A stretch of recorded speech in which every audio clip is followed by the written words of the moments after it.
그래서 반주에 맞춰 묵도하심으로 7월 둘째 주일 예배를 하나님 앞에 올려드리겠습니다.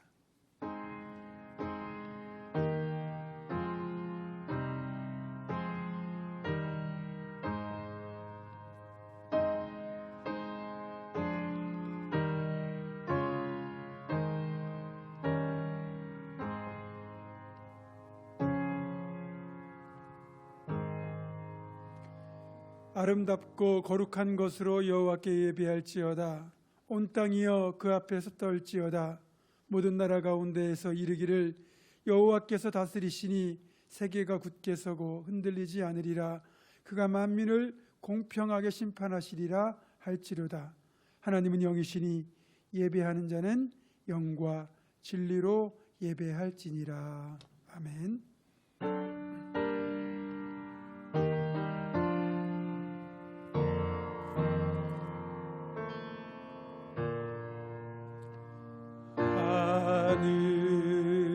하늘에 계신 아버지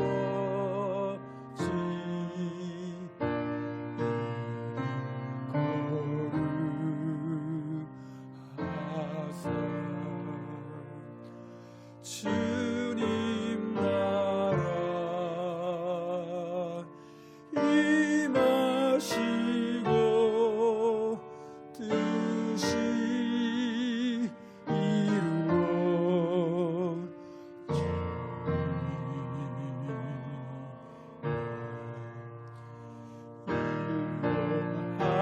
양식 주시고 우리들의 큰 죄 다 용서하시고 도시에 들어가시고 악에서 구원하소서. 대개 주의 나라 주의 권세 주의 영광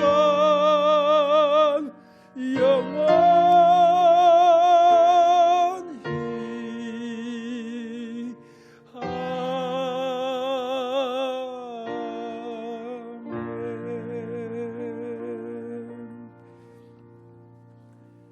참 고마우신 아버지 하나님, 지난 주간 맥주감사 주일 예배를 드리게 하시고 오늘 7월 둘째 주일 예배도 기쁨과 감사와 소망 가운데 드리게 하심을 감사드립니다. 하나님, 여전히 코로나에 대한 불안과 두려움 때문에 우리의 삶이 위축되고 예배와 사역과 만남과 교제가 제약받고 있지만, 그러나 예배만큼은 멈출 수가 없어서 이렇게 사랑하는 주의 백성들이 주님 앞에 함께 모여 예배하오니 우리가 드리는 영과 진리 예배를 주님 기쁘게 받아주시고 하늘의 신령한 복과 땅의 복으로 사랑하는 성도의 삶에 넘치도록 채워 주시옵소서. 우리의 마음이 온전히 주님께만 향하게 하시고 예배하는 이 시간 우리의 눈과 귀가 주님 하시는 말씀과 음성에 온전히 집중되게 하시고 마음과 뜻과 힘을 다하여 하나님은 예배하는 일에 힘쓰게 하여 주시옵소서. 무엇보다 예배하신 말씀 가운데 주님의 음성 듣고 돌아가는 복된 시간 되기를 간절히 원하오며 우리 주 예수 그리스도의 이름으로 기원하옵나이다. 아멘.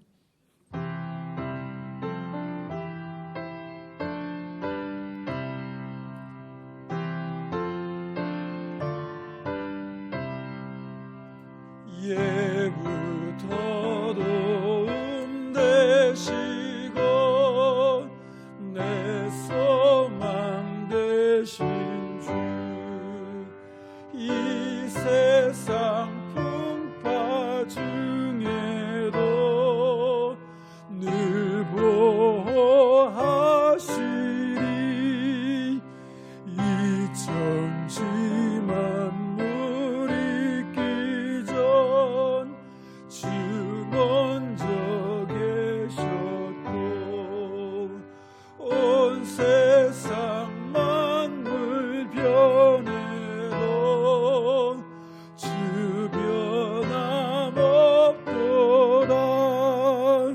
주 앞에 천년 만년이 한날과 같으니 이 세상 모든 일들이 다 잠시뿐이라 세월이 흘러가듯이 인생은 떠나니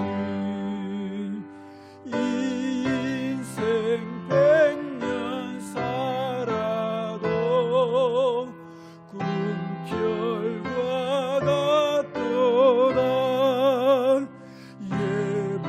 예부터도 운대시고 내 소망 되신 주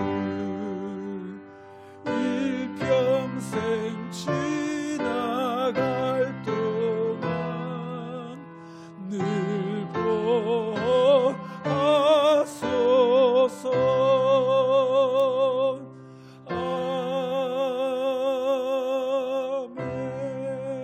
아멘. 이 시간에는 지난 일주일을 살면서 지었던 하나님과 나 자신만이 하는 은밀한 죄를 정직하게 고백하며 조용히 참회의 기도를 드립니다.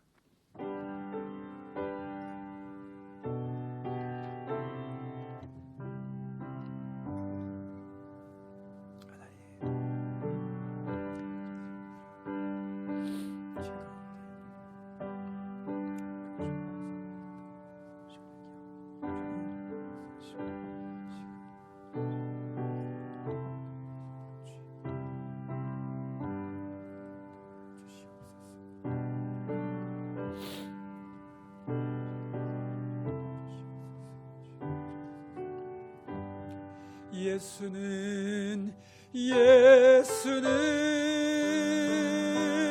우리를 깨끗게 하시는 주시니 그의 피 우리를 눈보다 더 희게 하셨네. 예수께서 이르시되 나도 너를 정죄하지 아니하노니 가서 다시는 죄를 범하지 말라 하시니라. 그러므로 이제 그리스도 예수 안에 있는 자에게는 결코 정죄함이 없느니라. 아멘.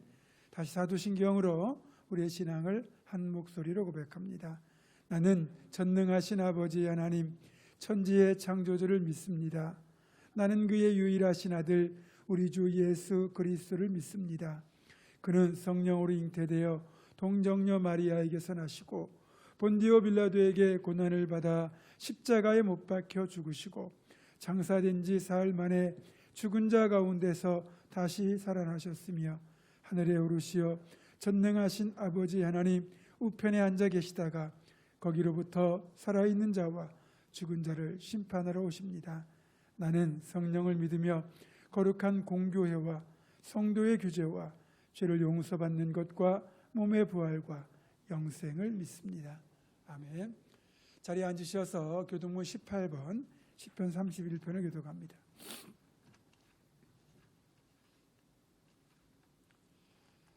여호와여 내가 주께 피하오니 나를 영원히 부끄럽게 하지 마시고 주의 공의로 나를 건지소서.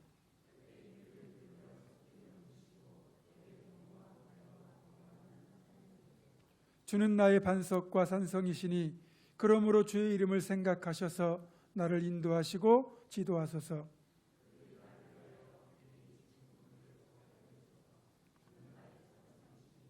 내가 나의 영을 주의 손에 부탁하나이다. 진리의 하나님 여호와여 나를 속량하셨나이다.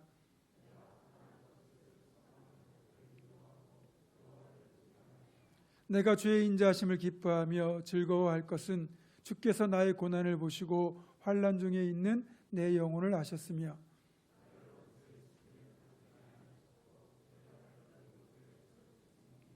아멘.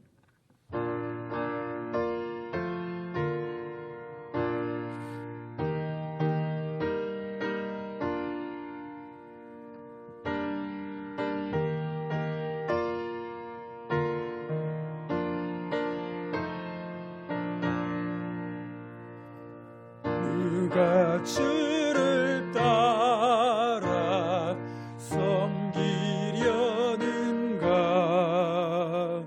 누가 죄를 떠나 주만 따를까? 누가 주를 섬겨 남을 구할까? 누가 주의 뒤를 따라가랴?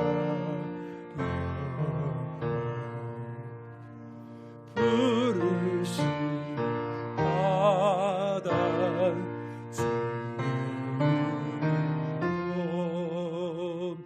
주를 따라가네. 주만 따르네. 세상 영광 위에 따름 아니요 크신 사랑이네. 주만 따르고 주가 내려주신 은혜 힘이요 주의 뒤를 따라 힘써 일하네. 부르심 받아 은혜로 주를 따라가네. 주만 따르네. 환난 핍박 많고 원수 강한 함 주의 용사 더욱 힘이 강하니 누가 능히 이겨 넘어뜨리랴? 변함없는 진리 승리하리라. 기쁜 찬송하며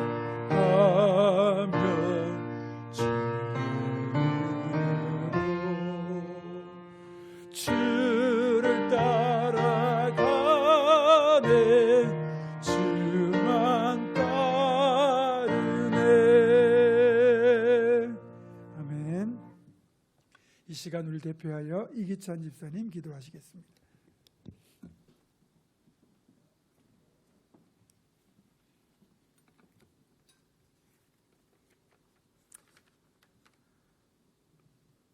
하나님 아버지, 장마와 무더위가 오가는 무더운 여름날에 우리의 생활은 코로나19로 인하여 정상적인 생활 페이스를 잃어가고 있습니다.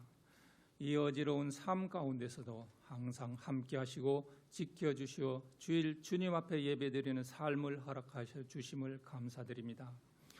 코로나를 이유로 구원의 십자가를 바라보기보다는 두려움으로 감사하지 못하고 불평하며 이축된 마음으로 성도 간의 교제가 멀어지고 교회의 예배를 소홀히 할 때가 많았음을 고백하오니 긍휼히 여겨주시고 용서하여 주시옵소서. 사랑의 하나님, 우리 교회 여름 사역을 위하여 기도합니다. 코로나로 인하여 식어가는 하나님을 향한 열망이 다시 살아나 뜨거운 열정으로 주님 앞에 다가서게 하시고 어떠한 어려움이 있을지라도 기도와 찬양의 힘으로 이겨내며 성령의 불을 받아들이는 사역을 맞이할 수 있도록 기름 부어주시고 사역을 준비하시는 모든 이들 머리 위에 안수하시어 축복하여 주시어 여름 사역이 잘 이루어질 수 있도록 이끌어 주시옵소서. 이 나라를 사랑하시는 하나님 아버지, 전 세계를 두려움으로 가두고 있는 바이러스가 하루빨리 종식되게 하시고 확산을 막기 위하여 사회적 거리두기로 비록 몸은 멀리 두지만 주님을 바라보는 마음은 하나 되어 한 마음으로 기도하게 하시고 힘들고 어려울 때일수록 더욱 주님을 의지하며 믿음 위에 굳게 서는 우리가 되게 하여 주시옵소서. 대통령을 비롯한 위정자들이 국민의 소리에 귀 기울이게 하시고 공의로운 판단으로 지역 갈등이나 이념 간의 갈등이 없게 하시고 용서와 화합으로 포용하며 서로를 존중하고 국민을 위해 봉사하고 섬기며 하나님을 경외하고 자기의 생각을 앞세우지 않는 오로지 국민과 나라의 내일을 위하는 마음가짐으로 이끌어 나갈 수 있도록 붙들어 주시옵소서. 이로에 전능하신 하나님, 우리의 삶이 때때로 지치고 고날 때도 많지만 매 순간순간마다 믿음의 눈으로 사물을 바라보게 하시고 새롭게 세워진 우리 교회를 바라보면서 주님을 섬기는 성도와 주님을 알지 못하는 모든 자들이 십자가를 바라보며 위로받게 하시고 승리의 길로 나아가게 하여 주시옵소서. 우리 교회가 이 지역사회에 하나님의 영향력이 넘쳐나는 중심에 선 교회로 우뚝 설 수 있도록 하여 주실 줄 믿습니다. 이 시간 특별히 원치 않는 병으로 치료 중인 성도들 치유의 능력으로 회복되게 하시고 건강이나 경제적인 문제, 영적인 갈등으로 힘들어하는 성도들을 일으켜 세워 주시옵소서. 하나님 아버지, 이 시간 말씀을 전하시는 담임 목사님을 성령으로 충만케 하시고 하나님의 권능을 덧입혀 주시어 무더운 여름 날씨에 밤낮 없이 기도하시는 애타는 기도에 응답하여 주시고 영육간에 강건케 하시어 선포되는 말씀이 능력의 말씀이 되게 하여 주시옵소서. 거룩한 주일 성전 곳곳에서 예배를 위해 섬기고 봉사하는 헌신의 손길을 기억하여 주시고 그들의 삶을 축복하여 주시옵소서. 우리를 구원하신 우리 주 예수 그리스도의 이름으로 기도드립니다. 아멘.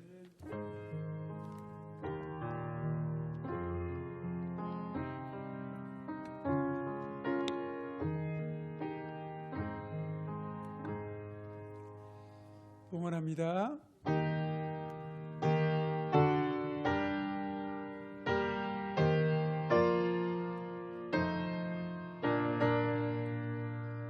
주 앞에 설 때에 두려워 말아라. 가난한 우리를 도우시니 보배로운 진리와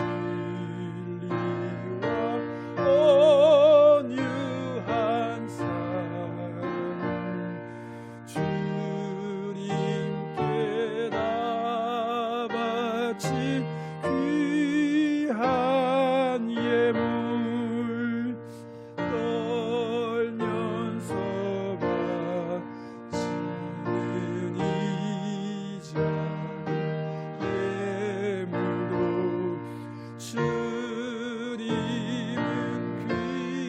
귀하게 받으시리. 어두운 밤 지나고 새 아침 맞으니 믿음과 소망을 늘 주시니. 아멘. 고마우신 하나님, 오늘도 이렇게 복되고 거룩한 자리, 예배의 자리에 우리로 하여금 있게 하심을 감사드립니다. 지난 주간 주님의 능력의 손길로 붙잡아 주시고 주님의 날개로 품어주셔서 모두가 건강하고 안전하게 한 주간 살게 하셨다가 이렇게 예배하게 하심을 또한 감사드리며 사랑하는 주의 백성들이 그 하나님의 손길에 감사하는 믿음의 고백을 이 물질에 담아 주님 앞에 예물로 올려드리오니 주님 받아주시고 가장 향기로운 제물로 흠양하여 주시옵소서. 사랑하는 성도들을 주님께서 이 시간 굽어 살피시사 몸이 연약한 이들에게는 강건함의 축복을, 물질에 힘들어하는 이들에게는 넉넉함의 축복을, 관계 때문에 신음한 이들에게는 관계 회복의 축복을, 무엇보다 이런저런 문제로 삶의 고난으로 힘들어하는 이들에게는 문제가 해결되고 형통케 되는 축복을 더하여 주시옵소서. 정말 이 코로나로 인한 어렵고 힘든 시기에 그래도 사는 성도들이 이 세상에서 축복의 통로로 생명의 강이 되어 흘러갈 수 있도록 주님께서 영과육의 강건함과 풍성함으로 함께해 주시기를 간절히 원하옵고 우주 예수 그리스도의 이름으로 감사하며 기도드립니다. 아멘.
여러분들께서도 뉴스부들 통해서 아시고 계시겠지만 교회에 대해서 소모임 금지 권고가 강력하게 내려졌습니다. 그래서 우리가 여름 사역을 교회에서 진행하는 데 있어서 자칫 어려움이 생길 수 있습니다. 현재 계획은 특별한 변화가 없으면 교회에서 교회학교 예배를 드리고 이어서 프로그램 진행하는 걸로 장려학교를 준비하고 있는데 빨리 이것이 해제가 되고 조금 더 여유롭게 또 잘 준비해서 풍성한 여름 사역을 할 수 있도록 여러분들 기도해 주시고 한 주간 여러분들 한 끼 이상 금식하셔서 또 기도와 물질 후원해 주시면 여름 사역을 하는데 교회학교로 다 전액 지원하도록 하겠습니다. 오늘 우리들에게 주시는 하나님의 말씀은 사사기 8장 4절로부터 9절의 말씀입니다. 구약 374쪽입니다.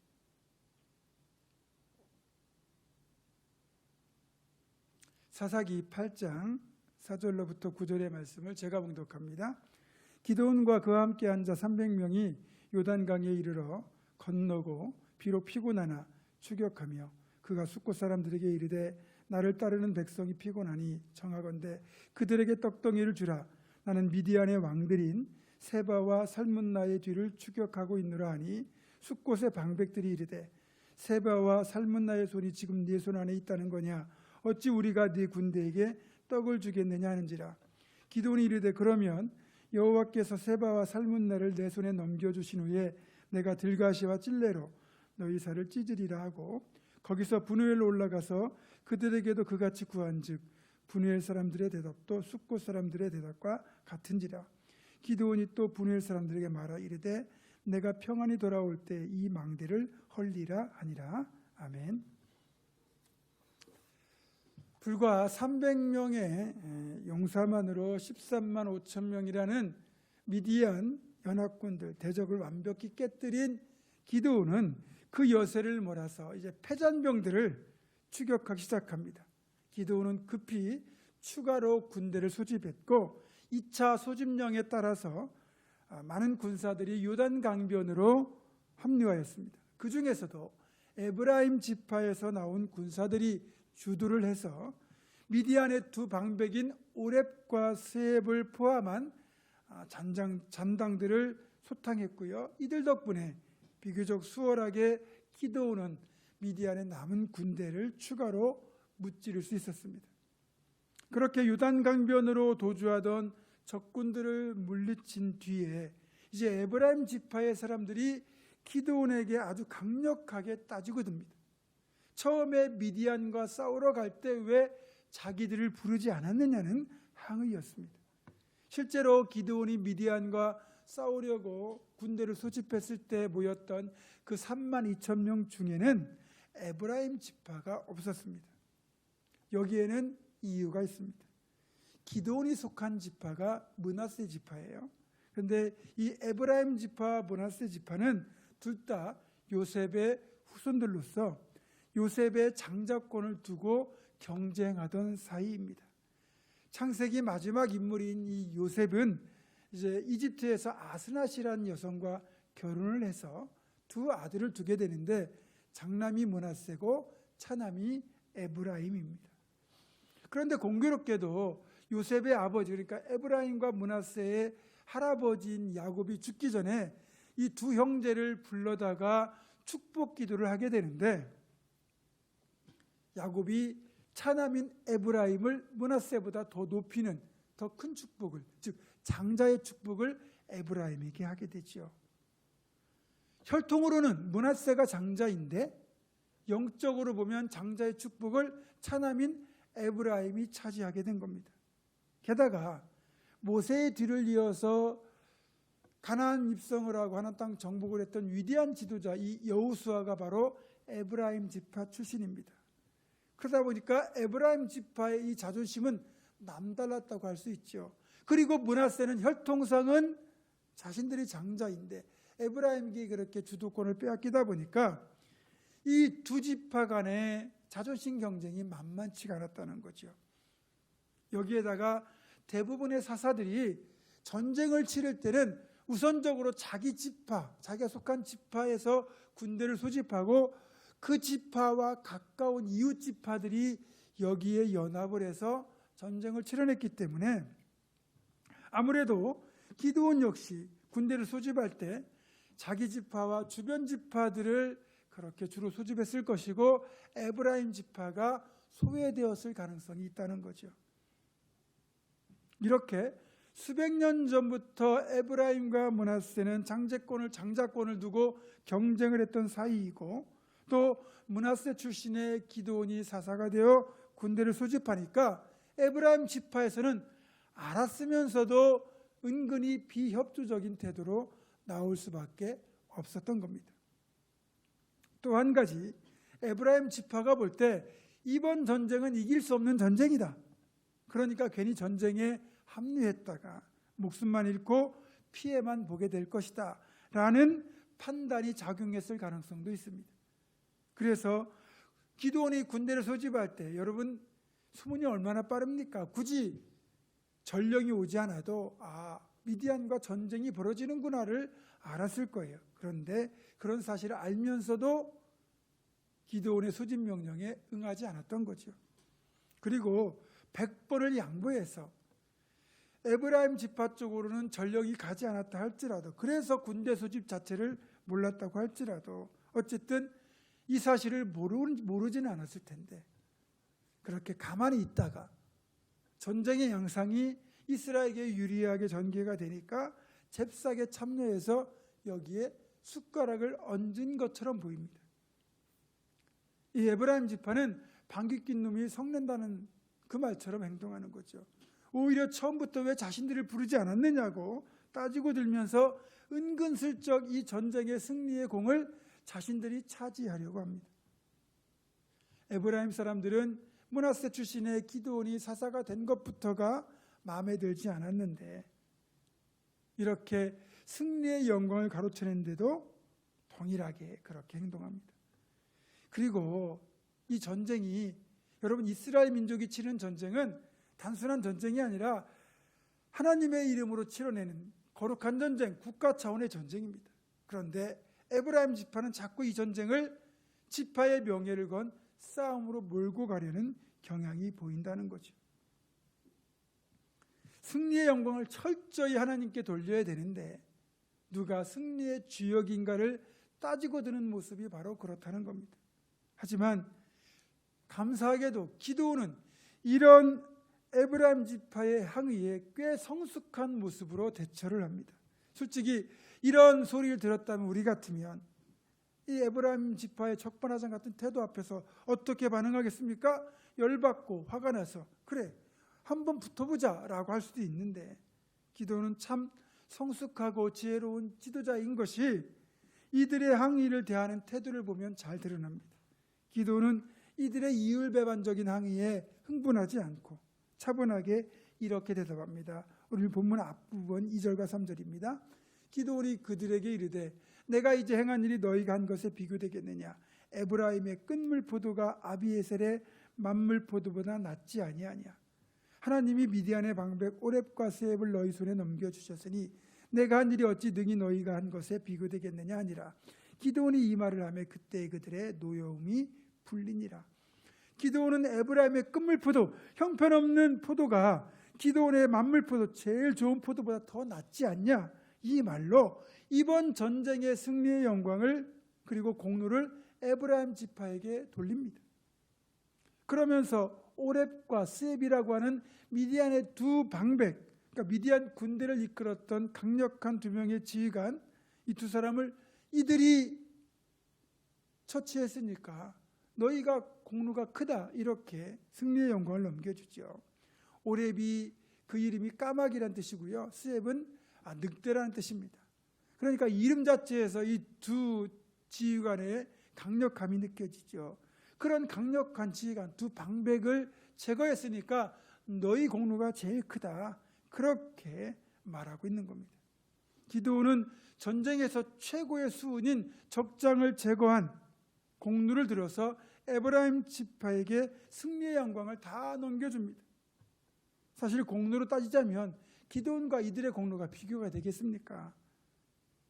그런데 이들에게 이렇게 공로를 넘겨주는 기드온의 모습에서 그의 인격과 그릇이 잘 드러나죠. 자신은 낮추고 에브라임 지파는 높여준 겁니다. 사실 우리가 그런 자리에 있다 그러면 기드온처럼 대처하는 게 쉽지는 않을 겁니다.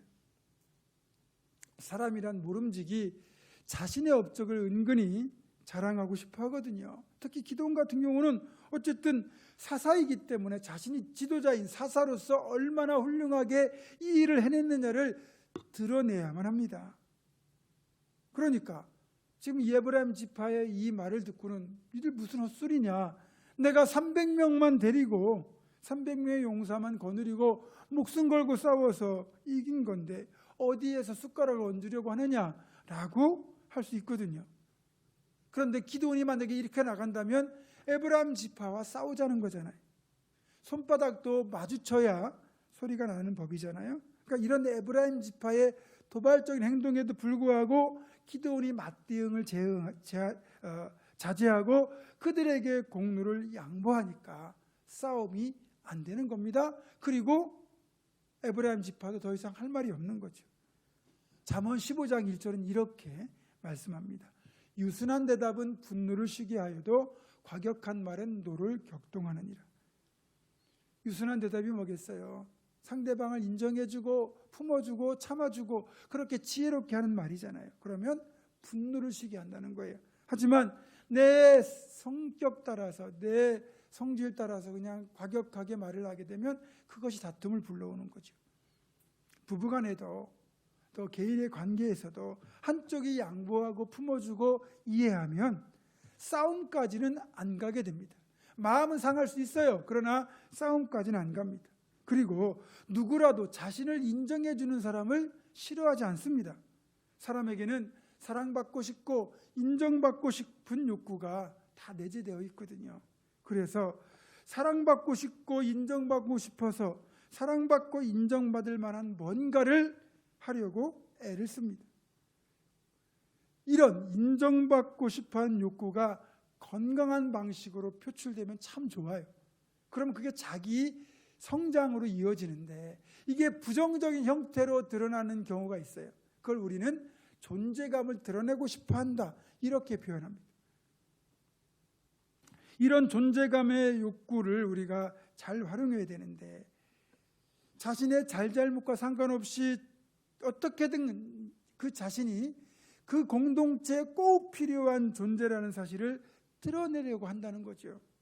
특히 나 이런 사람이야, 내가 이런 일을 했다 그러면서 자꾸만 자신의 역할을 강조하고 자신의 업적을 강조하는 사람들이 바로 존재감을 드러내려고 하는 사람들입니다. 존재감을 나타내는 것은 대부분 자신 안에 있는 경쟁심이나 질투, 또 결점이나 약점을 커버하기 위한 행동의 차원입니다. 에브라임 사람들이 바로 이런 존재감을 드러내고 싶어하는 대표적인 사람들입니다. 이들 역시 므낫세를 도와주고 싶은 마음은 별로 없었고 그러면서도 자신들의 존재감은 드러내고 싶었거든요. 그래서 전쟁 초기에는 정작 이런저런 핑계로 참여하지 않다가 전쟁의 승패가 이스라엘 쪽으로 확연하게 기울게 되니까 얼른 끼어들어와서 왜 자신들을 부르지 않았느냐고 따지고 드는 겁니다. 어떤 공동체에도 이런 사람들은 존재합니다. 철저히 기회주의자들인데 여러분, 그런 사람들을 볼 때 어떻게 해야 될까요? 따끔하게 꾸짖고 훈계해서 정신 차리게 해 주어야 될까요? 여러분, 그런 사람들은요, 말로 해서 알아듣지 못합니다. 그냥 그런 사람이라고 생각하고 품어주고 인정해 주어야지, 넌 왜 그렇게 구느냐고 그러면서 버릇 고치겠다고 작정하고 달려들면 오히려 싸움만 납니다. 그냥 품어주고 기다려 주어야 됩니다. 그리고 스스로 반성할 때까지, 그리고 인격이 성숙할 때까지 기다려 주어야 됩니다. 감사하게도 기드온의 성숙한 말과 대처가 에브라임도 세워주면서 공동체 전체를 하나 되게 만드는 결과를 가져왔습니다. 이런 기드온의 말과 지혜는 이미 그 믿음과 인격과 그릇이 바탕이 되어 있을 때 발휘가 될 수 있는 겁니다. 기드온의 겸손함과 그의 인격이 그 바탕에 있기 때문에 가능했다는 말이죠. 여러분, 기드온처럼 상대방의 못난 점까지 품어주는 넉넉함이 평화를 만들고 선한 역사를 만드는 거예요.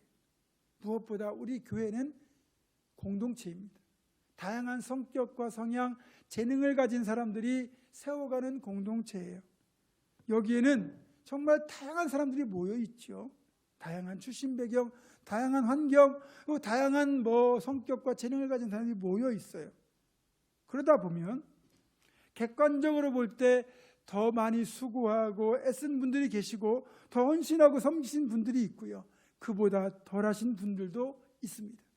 그렇다 하더라도 함께 수고했다면 그 자체를 귀히 여기고 더불어 기뻐하는 모습이 필요한 거죠. 주님이 우리를 있는 모습 그대로 사랑하시는 것처럼 우리 교회는 이렇게 서로를 보듬고 인정하고 품어주는 멋진 교회, 건강한 교회가 되기를 소망합니다. 지금껏 잘해오셨지만 앞으로 더 잘해주시기를 주님의 이름으로 부탁합니다. 이제 기드온은 미디안 남은 잔당 15,000명을 추가로 수탕하기 위해서 마지막 사력을 다합니다. 처음에 전쟁이 벌어졌던 모레산 지역에 있었던 미디안의 연합군 13만 5천 명 중에서 10만 명 가까이가 죽었고, 또 요단 강변에서 또 2만 명 가까이가 죽었고요. 나머지 15,000명이 살아남아서 미디안의 두 왕인 세바와 살문나와 함께 숫곳과 브누엘을 지나 최종적으로 갈골이라는 미디안 지역에 도착을 하게 됩니다. 기드온과 300명의 용사들은 갈골까지 이들을 이제 추격하는 거죠.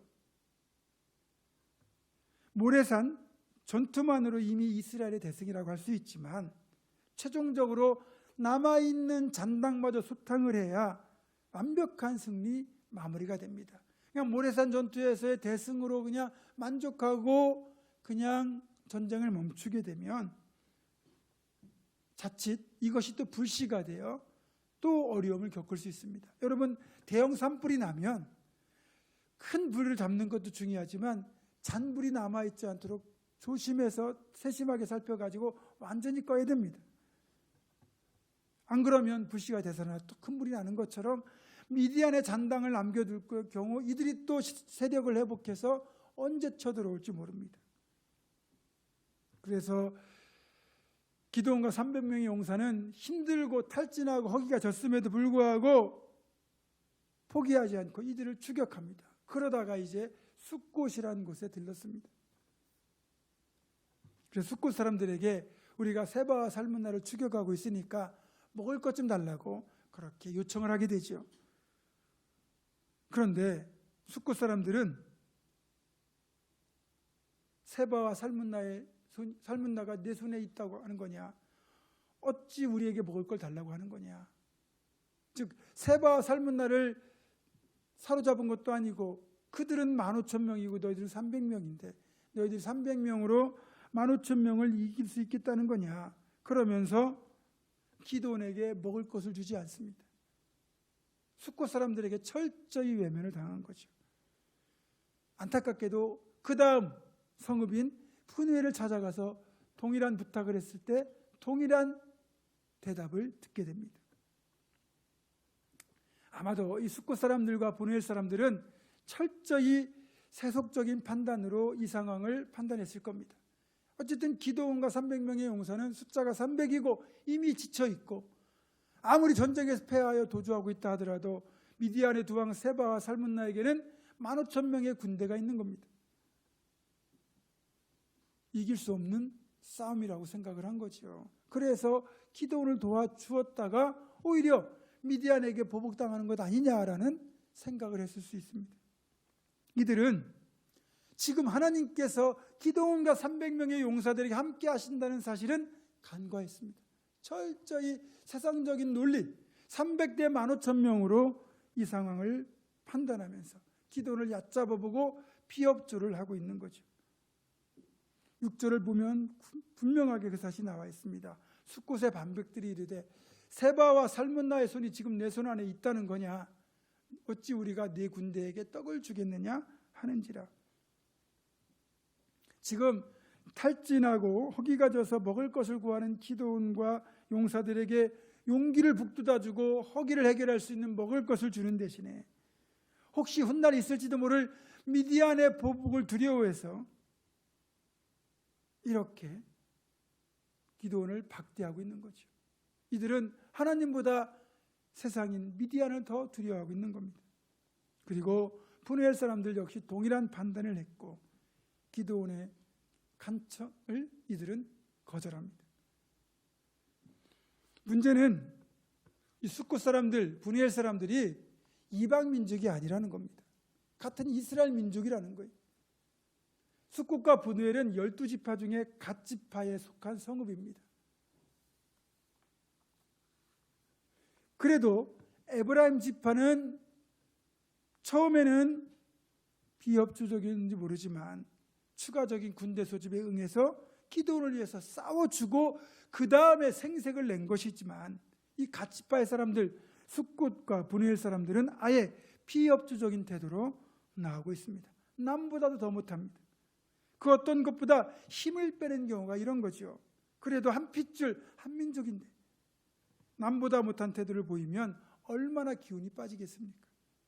이들의 태도에 열받은 기드온이 숫곳과 푸누엘 사람들에게 이렇게 경고합니다. 7절과 9절입니다. 기드온이 이르되 그러면 여호와께서 세바와 살문나를 내 손에 넘겨주신 후에 내가 들가시와 찔레로 너희 살을 찢으리라 하고 기드온이 또 푸누엘 사람들에게 말하 이르되 내가 평안히 돌아올 때 이 망대를 헐리라 하니라. 일단 여기에서 기드온과 300명의 용사가 대단한 건 그런 푸대접에도 불구하고 포기하지 않는 열정이 있었다는 겁니다. 이들은 오로지 사명감 하나로 이런 푸대접을 이겨내고 탈진과 허기를 무릅쓰고 지친 상태에서도 전복던 힘까지 짜내어가지고 칼굴까지 찾아가서 쉬고 있던 미디안 잔장들을 급습해서 그들을 깨뜨리고 결국은 미디안의 두 왕인 세바와 살문나를 붙잡아서 끌고 옵니다. 이거야말로 우리가 진짜 본받아야 될 모습 중에 하나입니다. 여러분, 지금 기드온과 300명의 용사는 사명의 길을 가는 거거든요. 이 사명의 길은 힘들어도 끝까지 감당해야 됩니다. 직분자가 사명자라고 본다면 이 직분자의 길도 마찬가지입니다. 때로는 외롭고 고독한 길이에요. 칭찬과 환호와 동역도 있지만 때로는 이런 비협조와 비난에 직면할 때도 있습니다. 그래도 가야 되는 길이 바로 사명의 길, 직분자의 길입니다. 여러분, 그래서 우리가 이 사명을 감당하는 데는 적어도 기드온과 300명의 용사처럼 숫자가 적어도 또 때로는 기회주의자들이 옆에 있어도 아니면 이렇게 비협조로 나온 사람들이 있어도 흔들림 없이 이 길을 가야 되는 거죠. 이제 기드온은 생포한 세바와 살문나를 푸누엘과 숫곳까지 끌고 옵니다. 세바와 살문나의 손이 내 손 안에 있다는 거냐? 이렇게 기드온과 300명의 용사를 비웃으면서 외면했던 숫곳과 푸누엘 사람들에게 세바와 살문나를 보여주면서 이들에게 보복하려는 거죠. 결국 일단 미디안의 두 왕인 세바와 살문나는 기드온의 칼에 의해서 숫곳과 보낼 사람들이 보는 앞에서 죽임을 당합니다. 또 기드온과 300명의 용사들 이렇게 무시하고 외면했던 숫곳 사람들, 브누엘 사람들도 결국 끔찍하게 보복을 당해야 했습니다. 세바와 살문나는 하나님의 백성들을 대적하고 압제했던 사람들이기 때문에 이런 최후를 맞이하는 건 이해가 되는데, 그렇다 하더라도 비협조적인 이유로 이렇게 숫곳과 브누엘 사람들이 보복을 당해야 된다는 것, 동족인데 이것에 대해서는 어떻게 해석이 될지 고민이 됩니다. 하지만 성경은 이 모습을 비난하지는 않습니다. 분명한 건 세바와 살문나도 그렇고 숫곳과 브누엘 사람들도 그렇고 하나님의 사람들에게 악하게 대했을 때 그 결말이 안 좋다는 것만큼은 분명한 사실입니다. 그런데 여러분, 사실 에브라임도 그렇고 숫곳과 브누엘도 그렇고 이것이 바로 교회 공동체의 축소판이라는 거죠. 교회 공동체 안에도 기드온과 300명의 용사 같은 사람들, 또 에브라임 지파 같은 기회주의자들, 숫곳과 브누엘 같은 세상 사람들 같은 모습이 고스란히 존재하고 있다는 겁니다. 누군가는 기드온과 300명의 용사들처럼 하나님 한 분만 바라보면서 교회를 위하여 목숨 걸고 헌신하는 사람들이 있는가 하면 에브라임 사람들처럼 눈치를 보다가 적당히 참여하는 사람들도 있습니다. 그래도 여기까지는 괜찮습니다. 문제는 교회 안에도 숫곳 사람들, 브누엘 사람들이 있다는 거죠. 이들은 진짜 이기적인 기회주의자입니다. 조금의 희생도 하려고 하지 않습니다. 오히려 일하는 사람들의 기운을 쏙 빼는 그런 재주가 있습니다. 물론 이 모든 태도와 자세를 주님은 다 지켜보고 계시죠. 교회에는 천사들만 모여 있다고 생각하는 분들이 있는데 이 땅의 교회는 완전할 수가 없습니다. 아직은 온전히 성화되지 못한 사람들이 모여 있기 때문에 교회 안에도 이렇게 헌신하는 사람들이 있는가 하면 에브라임 지파 사람들처럼 존재감을 드러내려고 하는 기회주의자도 있고요. 아예 숫곳과 브누엘 사람들처럼 교회를 다닌다고 하는데 철저히 세속적인 사람들, 믿음과는 거리가 먼 행동으로 살아가는 불신앙도 존재하고 있다는 겁니다. 시편 55편을 보면 이런 기자의 단식이 나옵니다. 12절부터 14절입니다. 나를 책망하는 자가 원수가 아니라 원수일진데 내가 참았으리라. 나를 대하여 자기를 높이는 자는 나를 미워하는 자가 아니라 미워하는 자일진데 내가 그를 비하여 숨었으리라.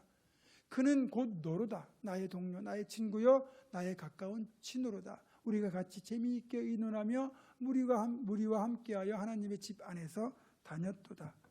자, 시인의 입장을 우리식으로 표현하면 어제까지도 그렇게 웃고 떠들고 친하게 지내던 권사님, 집사님이었는데 알고 보니까 나를 책망하고 나를 미워하며 나를 비난하고 다녔다는 사실을 알게 된 겁니다. 여러분, 사실 교회 공동체 안에도 이런 일들이 생기거든요. 여러분, 수천 년 전 시편이 기록될 당시에 교회 안에서도 이런 일이 있었다는 거예요. 사람 본성이 변하겠습니까? 여러분, 교회라고 해서 천사들만 있는 게 아니라고 말씀드렸잖아요. 그래서 이런 일도 있을 수 있구나 라는 걸 받아들이지 못하면 그것 때문에 시험이 들고 상처를 받고 믿음이 흔들리고 교회를 떠나는 일까지 생길 수 있는 겁니다. 결국 상처받고 실족하는 나도 잘못이고 또 실족하게 만드는 사람은 더 큰 잘못이죠. 오죽하면 주님께서 실족해 하는 자에게 화가 있을 거라고 말씀하셨을까요? 그래서 우리는 절대로 숫곳 사람들, 브누엘 사람들처럼만큼은 되지 말아야 됩니다. 이들에 비하면 에브라임 지파 사람들은 오히려 귀여울 정도입니다. 여러분, 결론을 맺겠습니다. 그렇다면 우리는 어떤 사람이 되어야 할까요? 기드온과 300명의 용사들처럼 끝까지 헌신하는 하나님의 사람이 되어야 할까요? 에브라임 사람들처럼 적당히 빠지고 적당히 끼어드는 타협주의자가 되어야 될까요? 숙곡과 분해의 사람들처럼 철저한 이기주의자, 방관자, 피협조자가 되어야 할까요? 굳이 말하지 않아도 여러분이 답을 잘 아실 겁니다. 우리는 언젠가 이 땅에서 충성한 내용을 그대로 가지고 주님 앞에 서는 날이 올 겁니다. 만약 우리가 기드온과 300명의 용사들처럼 끝까지 충성한다면 그날에 반드시 주님께서 우리를 향하여 두 팔 벌려 안아주시며 차라였도다 착하고 충성된 종아, 이렇게 말씀하여 주실 겁니다. 그렇게 기드온과 300명의 용사들처럼 어떤 상황에서도 끝까지 흔들리지 않고 충성하는 우리 모두가 되기를 주님의 이름으로 축원합니다. 기도하겠습니다.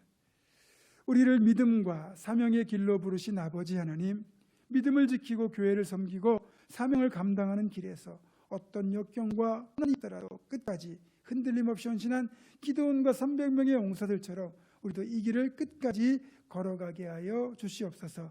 주 예수 그리스도의 이름으로 기도드립니다. 아멘. 다 같이 일어나셔서 파송에 찬양하겠습니다.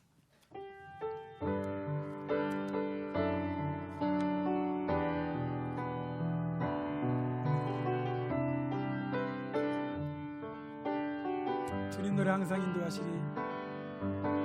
주님 노래 항상 인도하시리. 다른 땅에서도 너를 만족시키리. 너는 물된 동산과 됐고 마르지 않는 새 같으리. 나는 물된 동산 같겠고 마르지 않는 샘 같으리. 한 번 더 기도합니다. 숙곡과 분일 같은 불신앙이 되지 않고자 다짐하며 기드온과 300명의 용사들처럼 끝까지 헌신하는 충성의 삶을 살아낼 것을 결단하는 사랑하는 우리 부문중학교 모든 성도들과 이들의 가정과 생업과 앞날과 우리 교회 위에 이제는 우리 주 예수 그리스도의 은혜와 하나님의 사랑과 성령의 교통하심이 지금부터 영원토록 함께 하시옵기를 간절히 축원하옵나이다.